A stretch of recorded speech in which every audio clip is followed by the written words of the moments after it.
অমরকণ্টক ভারতবর্ষের এক প্রাচীন আধ্যাত্মিক কেন্দ্র, যেখানে স্বয়ং দেবাদিদেব মহাদেব তপস্যা করেছিলেন এবং তার তপস্যার তেজেই সৃষ্টি হয় নর্মদা নদীর। হিন্দু ধর্মমতে নর্মদা হলেন মায়ের রূপে জীবন্ত নদী, যার জল স্পর্শ করলে পাপ ক্ষয় হয় এবং আত্মার শুদ্ধি লাভ করা যায়।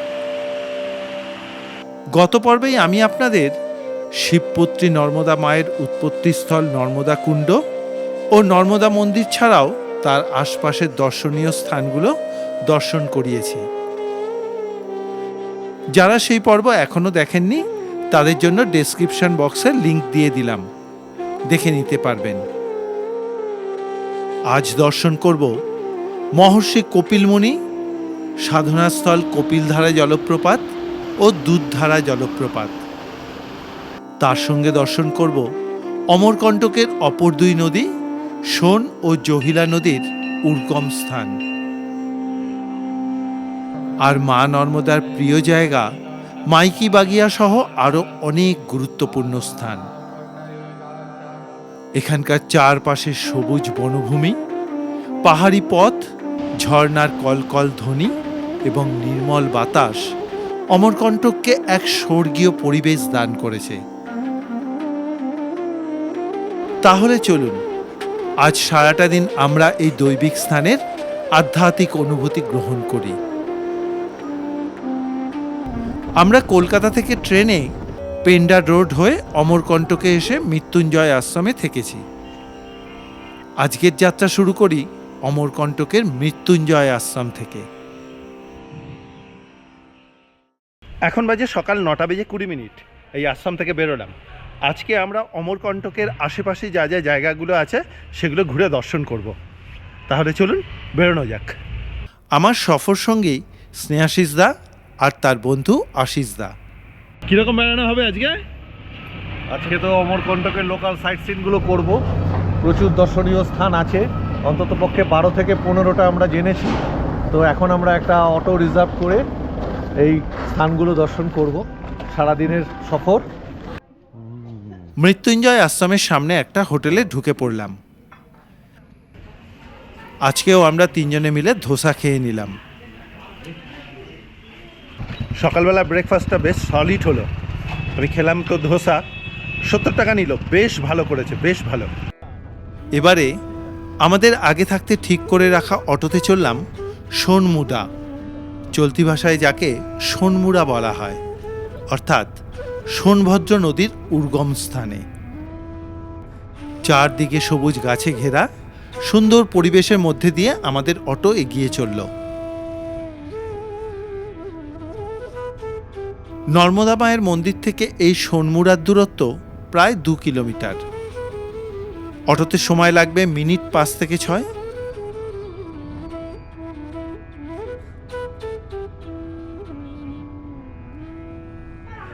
এই কিছুক্ষণের মধ্যেই আমরা পৌঁছে গেলাম সোনমুড়াতে। এখানেই কিন্তু সোন নদীর উর্গমস্থল। চলুন তাহলে দর্শন করে আসি। অল্প জঙ্গলময় পরিবেশে জায়গাটা বেশ সুন্দর।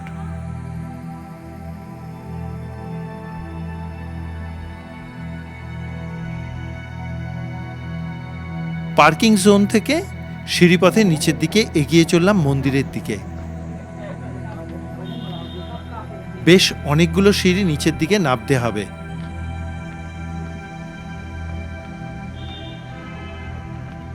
অনেক ধর্মপ্রাণ মানুষ এসেছেন এই পুণ্যভূমি দর্শন করতে।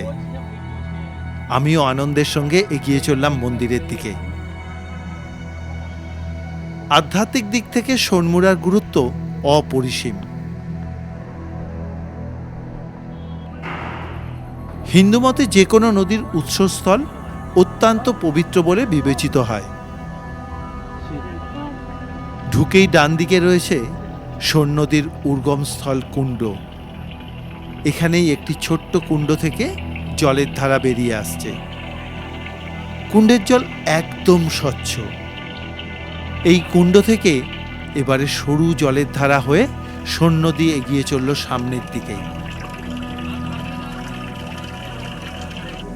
কুণ্ডের সামনেই রয়েছে ভদ্রসোনের মূর্তি, আর কুণ্ডের জলের মধ্যে রয়েছেন দেবাদিদেব মহাদেব।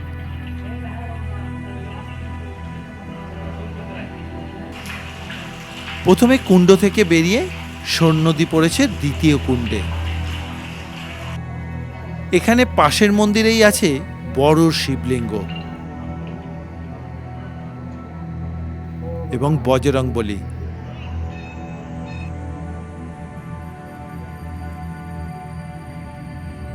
উর্গমস্থলে পেছন দিকে রয়েছে বিভিন্ন মন্দির।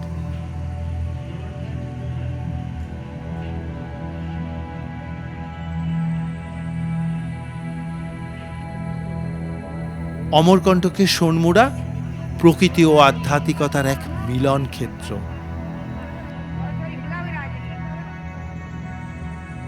এখানকার শান্ত প্রকৃতি, চারপাশের নীরবতা এক ধরনের ধ্যানমগ্ন পরিবেশ তৈরি করেছে।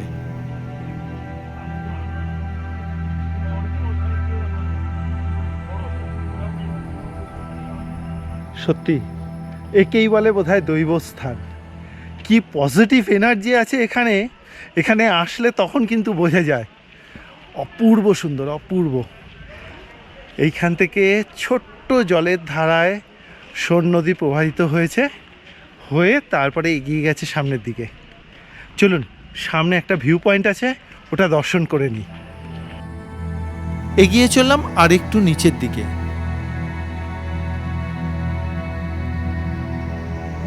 চারদিকে শাল, সেগুন, নানা প্রজাতির গাছে ঘেরা পাহাড়ি পরিবেশ,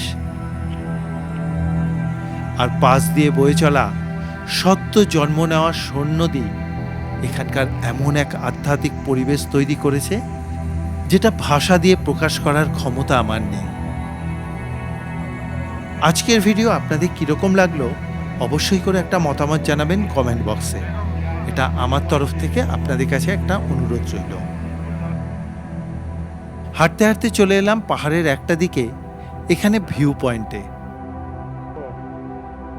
10 টাকা দিয়ে টিকিট কেটে উঠে পড়লাম গ্লাস ব্রিজে।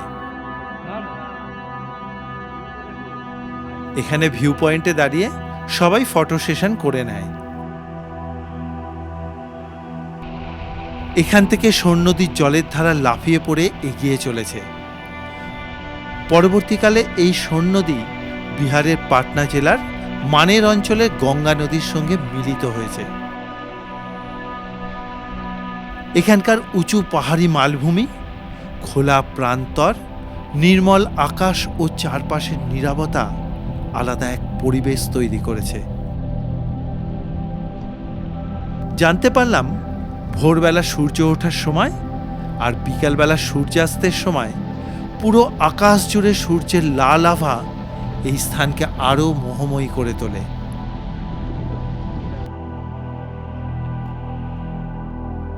এখানে আমরা বেশ কিছুটা সময় কাটালাম।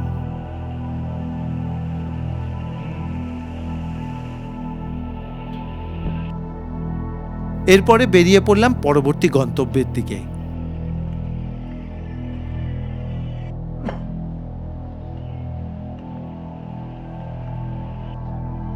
আবার অটোয় উঠে চললাম মাইকি বাগিয়া দর্শনে। সোনমুড়া থেকে দূরত্ব 2 কিলোমিটার মতো।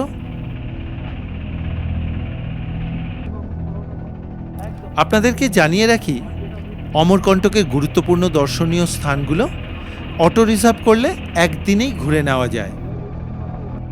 অটোতে ভাড়া পড়ে 1200 টাকা থেকে 1500 টাকা।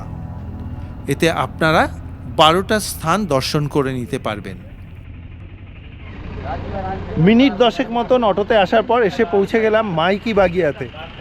চলুন দর্শন করে আসি। পৌরাণিক মতে অমরকণ্টক যে মৈকাল পর্বতমালার ওপরে অবস্থিত, তারই একটা অংশ হল মাইকি বাগিয়া। অমরকণ্টকে নর্মদা, সোন ও জহিলা এই 3 নদীর উৎস হওয়ায় অঞ্চলটিকে দেবী মাতার আশীর্বাদ প্রাপ্ত ভূমি বলে ধরা হয়। আর মাইকি বাগিয়াকে ধরা হয় সেই শক্তির কেন্দ্রস্থল হিসেবে। মাইকি বাগিয়া অর্থাৎ মায়ের বাগান। জনশ্রুতি আছে এই স্থানেই মা নর্মদা তার বাল্য বয়সে খেলাধুলা করতেন। এটি তার অত্যন্ত প্রিয় জায়গা। প্রাচীনকাল থেকে মুনি ঋষিরা এখানে এসে তপস্যা করতেন এবং দেবী মায়ের আরাধনা করতেন।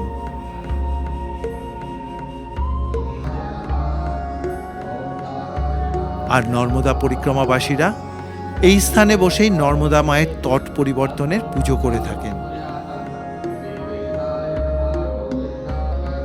এখানে মন্দিরের ভেতরে একটি জলের কুণ্ড আছে। সেই জল মা নর্মদার জলময়ী রূপ। এই কুণ্ডটিকে মাইকা কুণ্ড বলা হয়। আবার কেউ কেউ একে চারনোদক কুণ্ড নামেও বলে থাকেন। এখানকার জঙ্গলে অনেক প্রকার ঔষধি বৃক্ষ রয়েছে। আমি এখানে কিছুক্ষণ থেকে মা নর্মদাকে প্রণাম জানিয়ে বেরিয়ে পড়লাম। দেখলাম মন্দিরের গেটের সামনেই বিভিন্ন ভেষজ ওষুধ বিক্রি হচ্ছে।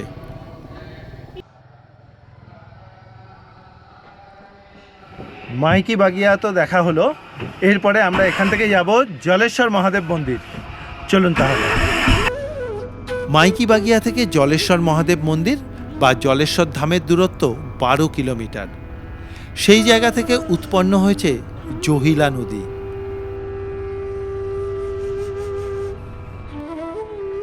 এ পথের প্রাকৃতিক শোভাও বেশ সুন্দর, তাই মাঝে মাঝেই অটো থেকে নেমে পড়ছিলাম ছবি তোলার জন্য।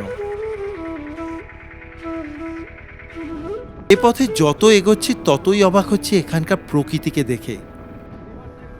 এখন শীতের সময়, তাতেই এত সবুজ। মনে মনে ভাবছিলাম বর্ষায় এর সৌন্দর্য কত বেশি সবুজ ও প্রাণবন্ত থাকে। এইভাবে প্রকৃতিকে দেখতে দেখতে অটোতে প্রায় 25 মিনিট মতন আসার পরে এসে পৌঁছে গেলাম এই জলেশ্বর ধামে। তাহলে চলুন দর্শন করি।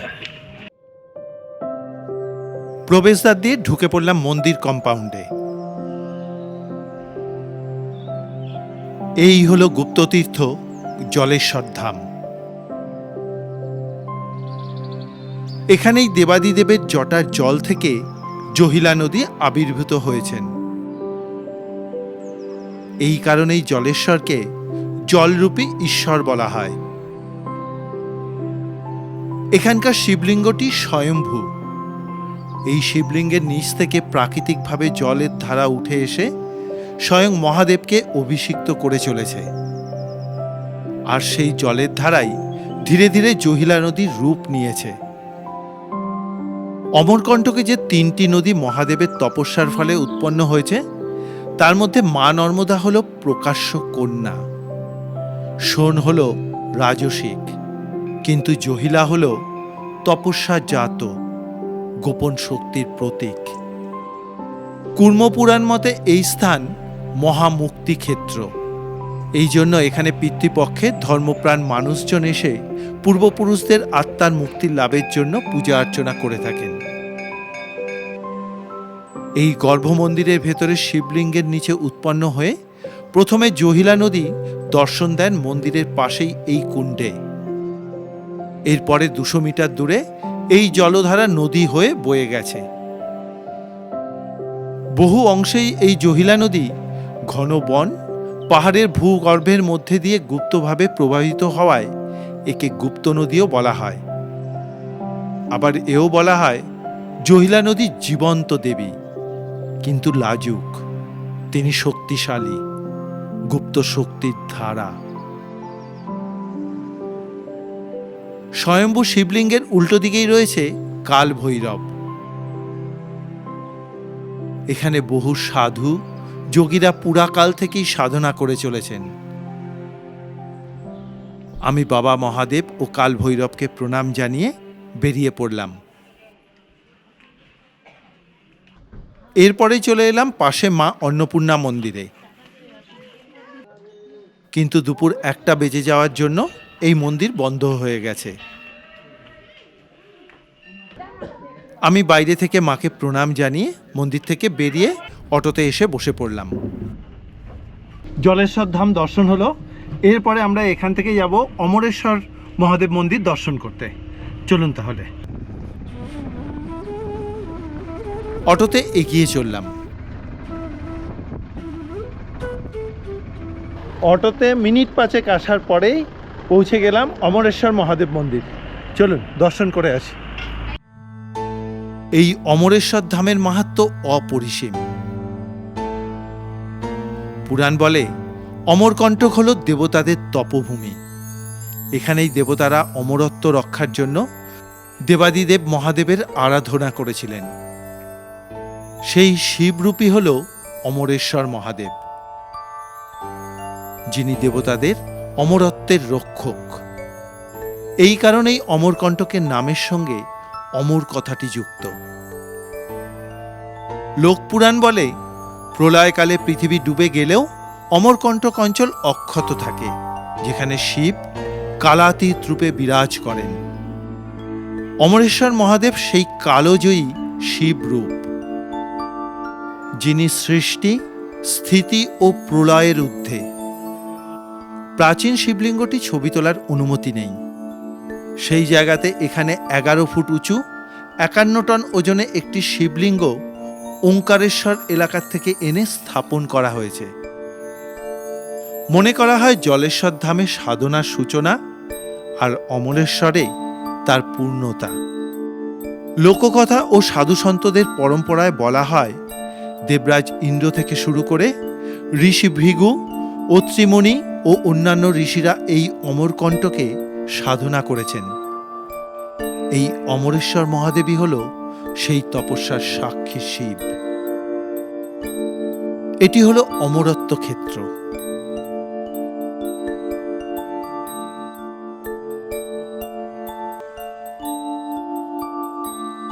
আমি সিঁড়ি দিয়ে উঠে বাবা মহাদেবকে জলাভিষেক করলাম।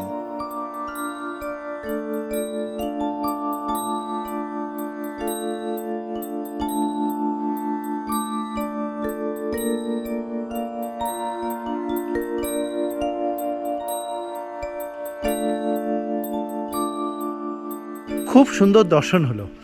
আর এখানকার যে তীর্থপুরোহিত রয়েছেন, এত সুন্দর ব্যবহার, এত ভালোভাবে আমার সঙ্গে কথাবার্তা বললেন, খুব ভালো লাগলো। আবার আসার কথা বললেন। এবারে এলাম মন্দিরের দ্বিতীয় তলাতে। এখানে আদিগুরু শঙ্করাচার্য, অগ্রসেন মহারাজ ছাড়াও নবদুর্গার বিভিন্ন রূপের দেবী মূর্তি রয়েছে। অমরেশ্বর মহাদেব মন্দির সত্যি অপূর্ব সুন্দর জায়গা। চলুন এবারে এখান থেকে বেরিয়ে সোজা যাব কপিলধারা দর্শন করতে।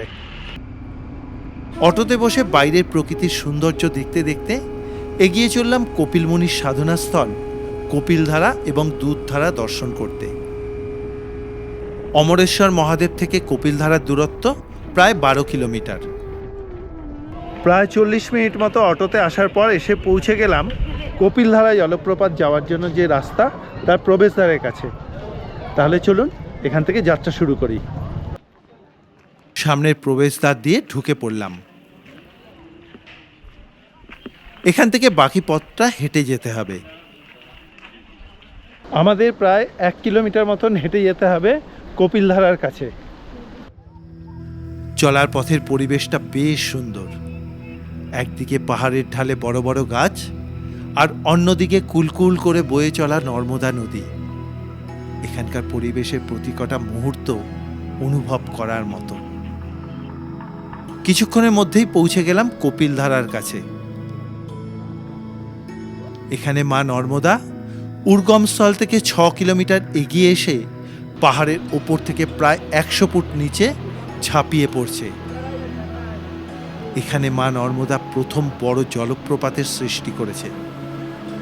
এরই নাম হল কপিলধারা জলপ্রপাত।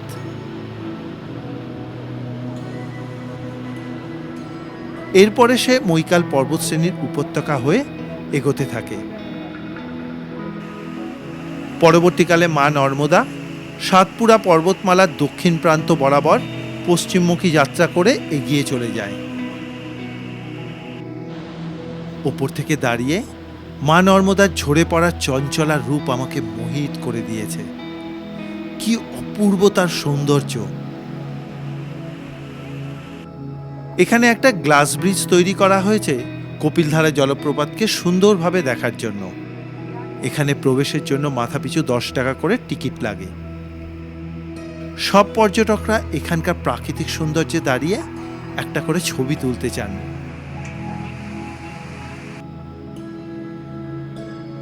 এখানে এই সুন্দর মনোরম পরিবেশে কিছুটা সময় কাটিয়ে বেরিয়ে পড়লাম।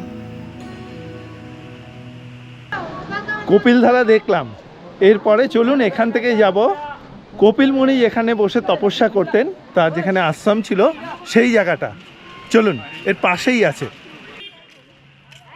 পাশে ছোট একটা ব্রিজ ধরে এগিয়ে চললাম নর্মদা নদীর অপর দিকে। কিছুটা এগিয়েই বাঁ দিকে নর্মদা নদীর মধ্যে একটা পাথরের মধ্যে রয়েছে কপিল মুনির চরণ চিহ্ন। ভক্তরা এখানে দুধ ঢেলে পুজো করে থাকেন। এবারে আরো সামনের দিকে এগোতে থাকলাম।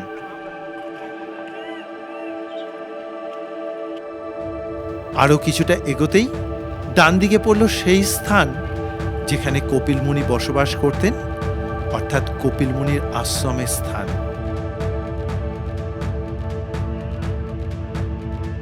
পুরো জায়গাটা খুব সাধারণভাবেই রয়েছে।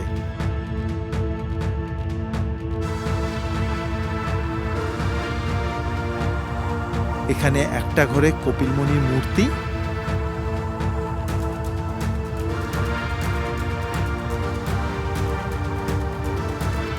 এবং পাশেই রয়েছে দুর্গা মায়ের মন্দির।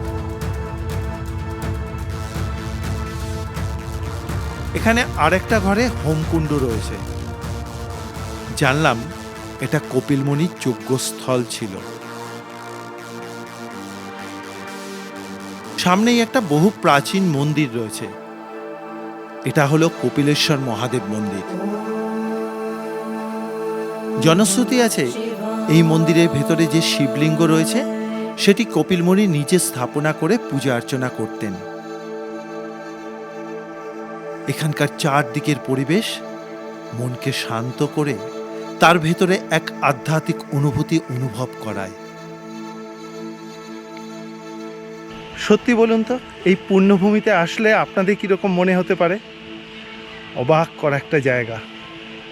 আমি এখানটায় ঘুরে বেড়াচ্ছি তো, এই যে কথা বলছি গায়ে কাঁটা দিচ্ছে। অপূর্ব এখানকার আধ্যাত্মিক মাহাত্ম্য, এখানকার যে পজিটিভ এনার্জি আছে সেটা এখানে আসলে বোঝা যাবে। কিন্তু অপূর্ব সুন্দর দর্শন করছি। চলুন এরপরে আরেকটুখানি জঙ্গল পথে নিচের দিকে নামি, নেবে ওখানে আছে দুধধারা, সেটা দর্শন করি। এগিয়ে চললাম দুধধারা দর্শনের জন্য। কিছুটা এগোতেই সিঁড়িপথে পাহাড়ের নিচের দিকে নামতে থাকলাম।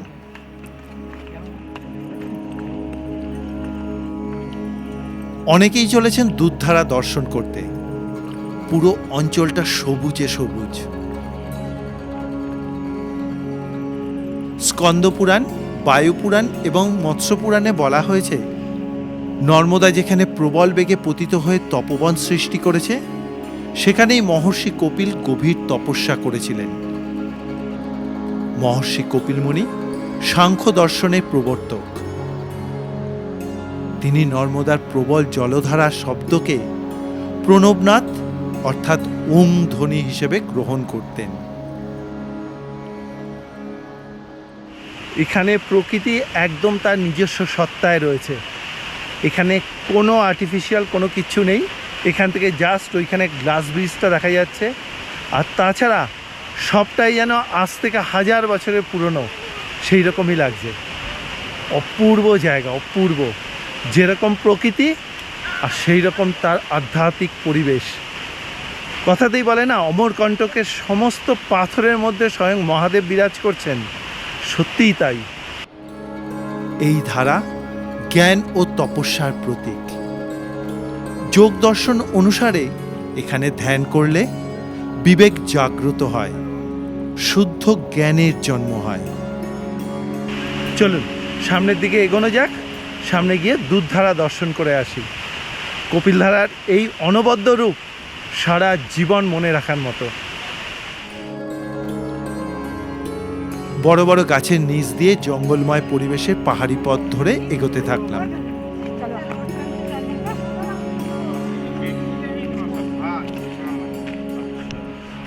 অমরকণ্টক দর্শনের ভিডিও আপনাদের কীরকম লাগছে তা কিন্তু অবশ্যই করে একটা মতামত জানাবেন কমেন্ট বক্সে।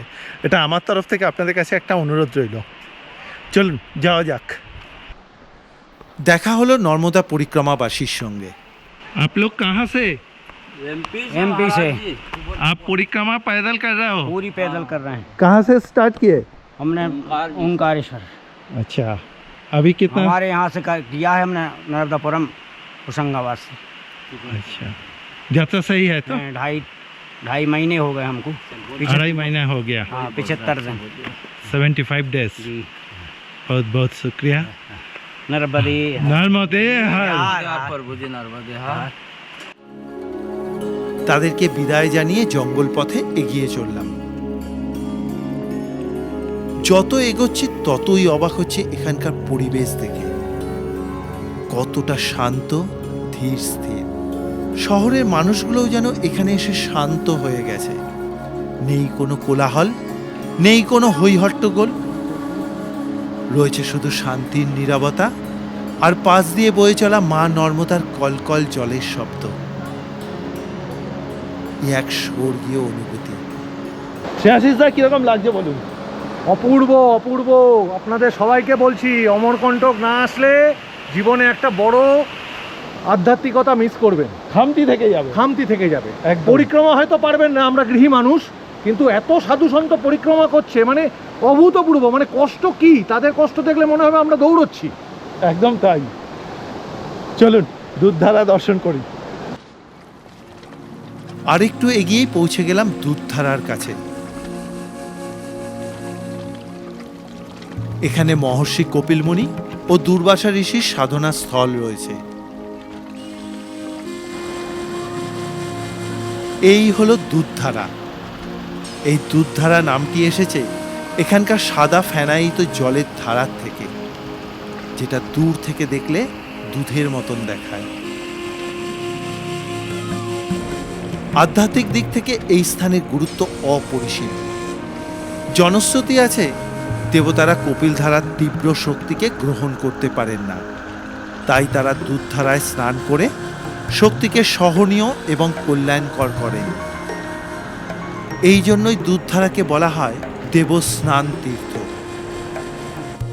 শৈব বিশ্বাস অনুযায়ী শিবের করুণাধারা কপিলধারায় উগ্র রূপের পর দুধধারাতে এসে নর্মদা নিজেকে শান্ত স্নিগ্ধ মাতৃরূপে প্রকাশ করেন। দুধধারার পাশেই রয়েছে মহর্ষি কপিলমুনির সাধনা করার গুহা। এই গুহাপথ এখন বন্ধ রাখা রয়েছে। স্থানীয় এক ভক্ত জানালেন এই গুহা অনেক দূর পর্যন্ত বিস্তৃত। এর অপর দিক নাকি মা নর্মদার বিবাহ মণ্ডপ যেখানে সাজানো হয়েছিল সেই মাইকি বাগিয়ার কাছে। সেই জায়গাটা আমরা আগামী পর্বে দেখব। পাশেই রয়েছে দুর্বাসা মুনির তপস্যার গুহা। যদিও শাস্ত্রগতভাবে এর কোনো উল্লেখ নেই, তবুও আদিবাসী ও লোকধারার বিশ্বাস অনুসারে গণ্ড ও বায়না সমাজের কাহিনীতে বলা হয় কপিলধারার ওপরে নির্জন অংশে এক রুদ্র স্বভাবের ঋষি বাস করতেন, যার তপস্যা ছিল অত্যন্ত উগ্র। পরবর্তীকালে রুদ্র স্বভাবের ঋষিকেই দুর্বাসা হিসেবে চিহ্নিত করা হয়। সত্যি কিন্তু আজকে এই মাহাত্ম্যপূর্ণ জায়গায় আসতে পেরে জীবনটাকে ধন্য মনে হচ্ছে। এই যে জায়গা, এর যে পজিটিভ এনার্জি আছে ভাষা দিয়ে বলা যাবে না, ভাষা দিয়ে বলা যাবে না। অপূর্ব অপূর্ব। আপনারা অমরকণ্টকে একবার আসার চেষ্টা করুন, এসে এই জায়গাটা একটু দর্শন করে যান, বুঝতে পারবেন কি আছে আমাদের প্রকৃতিতে এবং আমাদের সনাতন ধর্মে, তার কি পাওয়ার, কি শক্তি। আসুন একবার আসুন, দর্শন করে যান, অপূর্ব লাগবে, অপূর্ব। এখানে কিছুক্ষণ থেকে বেরিয়ে পড়লাম। ফিরে চললাম আমাদের নির্দিষ্ট অটোর দিকে। আজকের ভিডিও আপনাদের কীরকম লাগলো অবশ্যই করে একটা মতামত জানাবেন কমেন্ট বক্সে। এটা আমার তরফ থেকে আপনাদের কাছে একটা অনুরোধ রইল। আজকের ভিডিও এখানেই শেষ করছি। দেখা হবে আগামী পর্বে এই অমরকণ্টকের আরও কয়েকটা গুরুত্বপূর্ণ স্থান দর্শনে। ততক্ষণের জন্য বিদায়। সবাই ভালো থাকবেন, সুস্থ থাকবেন। সবাই একসঙ্গে বলে উঠুন, জয় নর্মদে হর। শুভ সন্ধ্যা।